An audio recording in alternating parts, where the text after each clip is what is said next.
전반사입니다. 그래서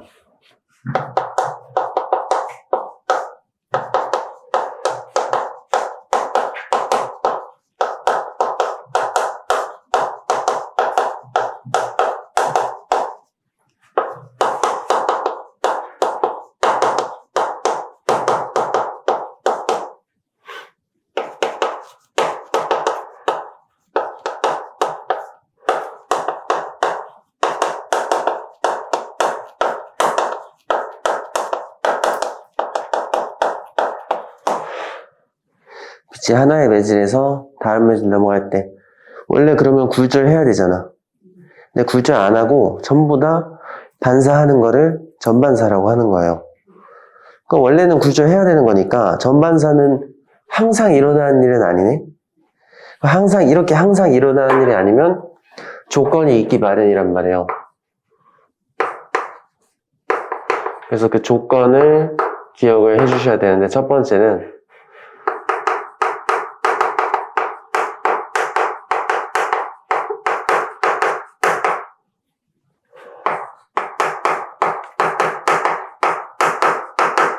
속력이 느린 쪽에서 빠른 쪽으로 갈 때만 가능해. 예를 들면 유리에서 물 또는 유리에서 공기, 물에서 공기 이런 식으로 갈 때만 일어날 수 있다는 뜻이에요. 공기에서 물로 갈 때는 불가능하다는 뜻입니다. 두 번째 조건은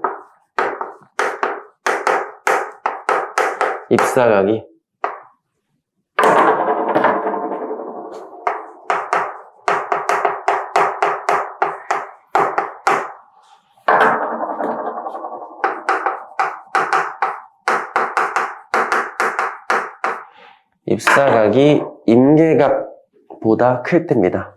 임계각이라는 친구보다 입사각이 커야 된다. 이렇게 가는 겁니다. 임계각이 뭔지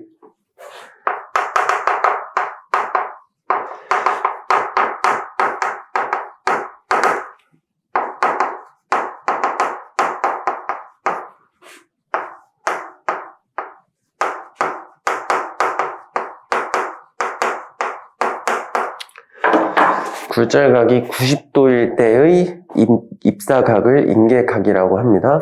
그럼 이게 어떻게 만들어지는지 한번 연출을 좀 해보면서 공부를 좀 해봅시다. 쉽게 물에서 공기로 넘어갈 때 한번 보자. 네, 이렇게 쐈어요. 그럼 물에서 공기로 가야 되니까 각도는 어떻게 돼야 되죠? 커져야 되지? 그래서 이쪽으로 커지면 됩니다. 맞지? 근데 여기에서 당연히 일부는 반사가 됩니다. 반사도 같이 항상 일어나는 거야. 됐죠? 그럼 여기서도 항상 그 규칙을 지키면서 가야 돼. 우리가 sin 스타 1분의 sin 스타 2는 n1분의 n2 이 비율, 일정한 이 비율을 지키면서 꺾이게 되는 겁니다. 그러면 입사각을 처음에 내가 정했던 세타 1보다 좀 더 큰 값으로 바꿔서 한번 집어넣어 볼게요. 아까보다 커졌지? 맞죠? 그러면 여기는 이것보다 더 커야 되잖아, 일단은. 그러니까 같이 커져야, 얘가 커지면 같이 커질까, 작아질까? 이것이 일정해야 되니까 얘가 커지면 얘도 같이 커져야지 뭐. 그래서 얘는 더 심하게 꺾이게 되는 겁니다. 맞죠? 굴절 반사도 같이 일어나는 거고요. 그럼 이렇게 계속 키우다 보면은 누가 먼저 90도에 도착하겠어?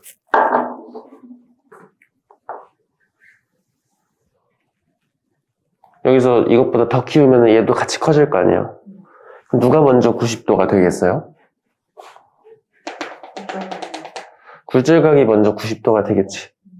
그래서 이렇게 계속 키우다 보면은 굴절각이 90도가 되는 순간이 온단 말이에요. 맞지? 근데 이때의 입사각을 임계각이라고 하는 겁니다. 맞니? 그러니까 이 임계각이라는 게 만들어지려면 첫 번째 조건을 꼭 지켜줘야 된다는 거야. 속력이 느린 쪽에서 빠른 쪽으로 갈 때만 가능한 거예요. 됐니? 이제 이 상태에서 이 상태에서 각도를 더 크게 하면 어떻게 될까 이거예요. 여기서 더 커져. 이거는 이제 세타라고 표현할 건데, 이 세타는 임계각보다 큰 각도입니다. 이렇게요. 그러면 굴절각이 이미 90도잖아. 90도에 더 커지면 어떻게 되겠어? 그냥 아예 위에 아무것도 없는 거지? 맞지? 그럼 이때부터는 내가 보낸 신호 전체가 반사되는 전반사라는 현상이 일어나는 겁니다. 됐어요? 두 가지 조건은 항상 기억해야 돼. 첫 번째 조건, 속력이 느린 쪽에서 빠른 쪽으로 가야 된다.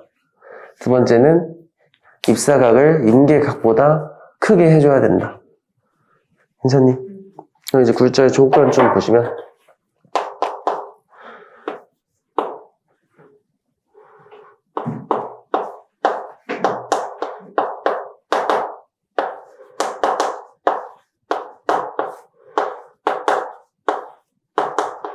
자, 이렇게 써줄 수 있겠지?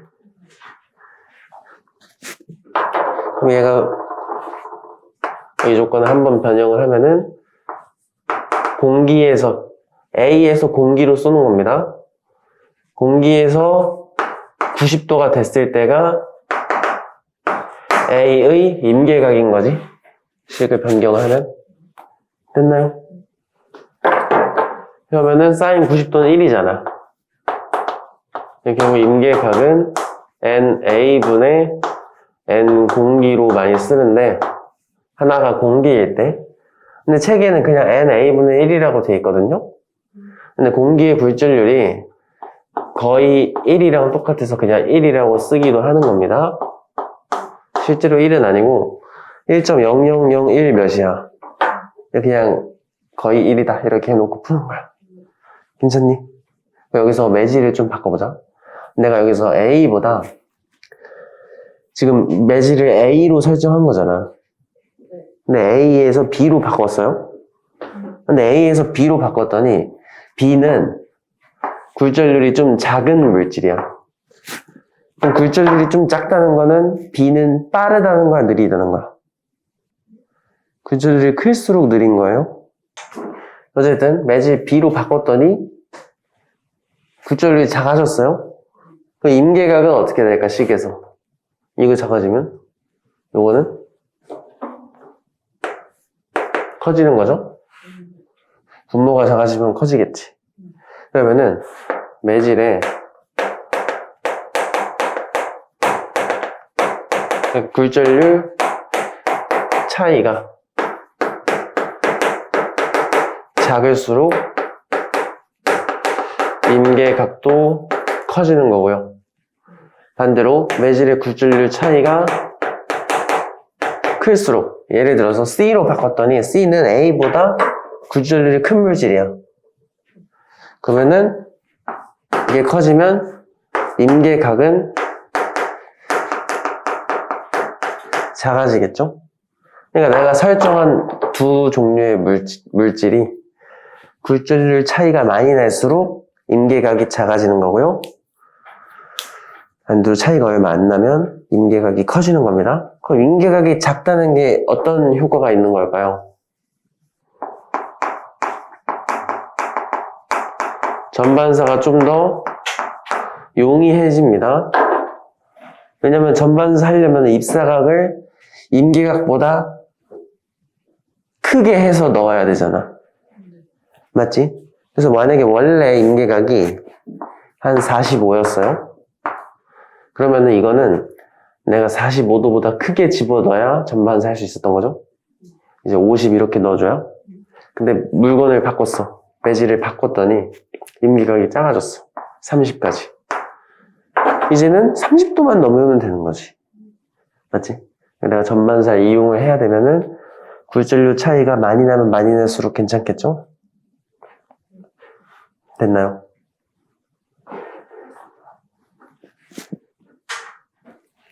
이해되니? 좋아. 전반사 특징. 이 전반사 왜 하는 건데?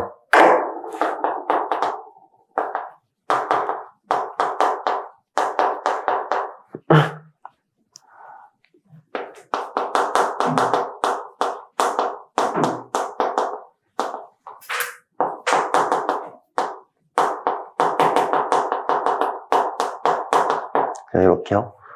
우리가 빛을 보내야 되나, 빛으로 통신을 하는 거 입장에서 빛은 내비두면 어때? 그냥 직진해버려. 그냥 빛은 가만히 내비두면 직진만 하잖아. 그럼 가다가 장애물 만나면 그냥 못 가는 거잖아. 이렇게 장애물을 피하면서 보내려면 빛을 이런 식으로 막 반사시키면서 보낸단 말이야. 맞죠? 이래야 경로 변경하면서 막 보낼 거 아니에요. 그치? 근데 이 경로 변경하는 과정에서 굴절을 하면서 이렇게 이래버리면 이만큼 손실 나는 거야. 그럼 가다가 약해진단 말이에요, 빛이. 그치? 그러면 안 되겠죠? 그래서 여기서 전반사를 해주면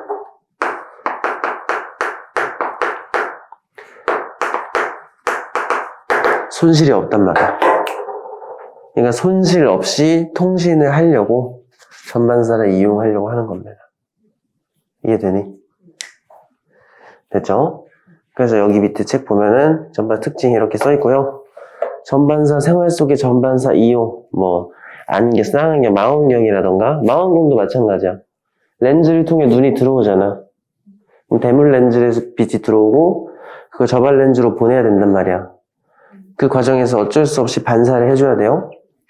여기서 전반사를 못 시키면은 빛이 이제 앞이 좀 흐리게 보입니다. 세기가 약화되면 손실이 나면은 손실 없이 전달을 해줘야 된다는 거지. 잔망경 이런 거 다 마찬가지고요. 내시경도 마찬가지야. 몸속 사진을 찍는 건데 이 관을 통해서 빛이 전송이 돼야 되잖아. 저 관을 통해서 전반사 시키면서 보내준다는 뜻이에요. 넘어가 될까? 한 장 넘겨보시면 그래서 광통신이란 말이 나옵니다. 이거는 대부분이 암기한 내용이라서 중요한 것만 짚고 넘어갈게요. 그러니까 방금 말했던 빛을 이용해서 통신을 하는 거예요. 이때 이 과정에서 이용하는 친구가 광섬유라는 친구가 있습니다.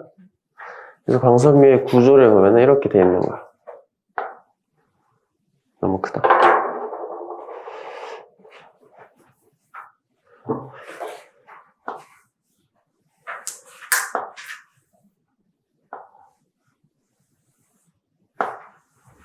이렇게 이중 구조로 좀 돼 있습니다. 그래서 여기 가운데 있잖아.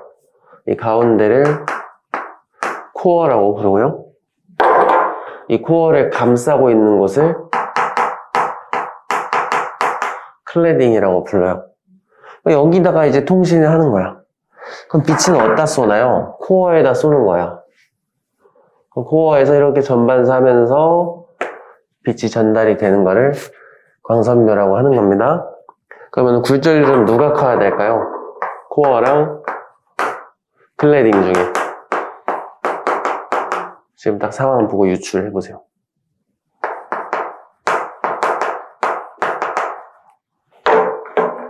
어디서 어디로 갈 때 전반사 하고 있어?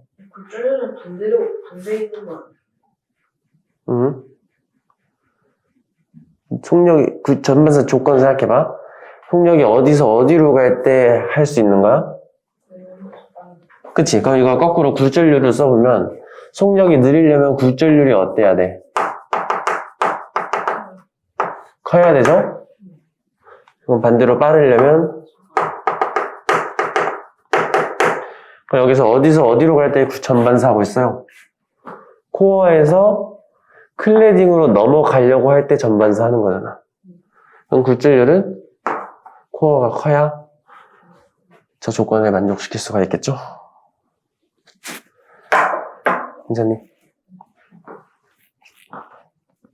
이 정도 보시면 될 것 같고요. 밑에 뭐 송신기 있는데 우리가 전기 신호를 우리가 저번 시간에 마이크 배웠잖아. 마이크가 뭐 하는 거였죠?